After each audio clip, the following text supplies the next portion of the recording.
আলহামদুলিল্লাহ, আমার মেজু রাজার আজকে জন্মদিন ছিল। 10 বছর উপলক্ষে একটা কেকের আবদার ছিল, তার একটা কেক খেতে হবে। এই উপলক্ষে এই যে উম্মে উর্মি এই পেজ থেকে আমার মেজু রাজার জন্য একটা কেক তারা গিফট করলো। কেকটা খাওয়ার পর অসাধারণ টেস্ট। আসলে এত মজার যে কেক উনি তৈরি করে আমি আসলে বুঝতেই পারি নাই, কারণ এর আগে আমি ওনার কাছ থেকে কখনোই কেক খাই নাই। খুবই মজাদার এবং টেস্টি কেকগুলো উনি সেল করে থাকে, হোম ডেলিভারি করে থাকে। আপনি একবার শুধু একটা কেক খাওয়ার পরে আমি শিওর আপনি তার কেকের প্রেমে পড়ে যাবেন। নিয়েই দেখেন একবারে ওনার পেজ থেকে কেক।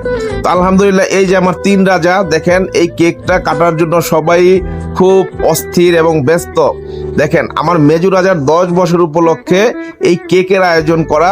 তো সবাই আমার এই 3 রাজার জন্য দোয়া করবেন, আল্লাহ পাক যেন তাদেরকে নেক হায়াত দান করে, হায়াতে বরকত দান করে। তো সবাই ভালো থাকবেন এবং আমার রাজাদের জন্য দোয়া করবেন।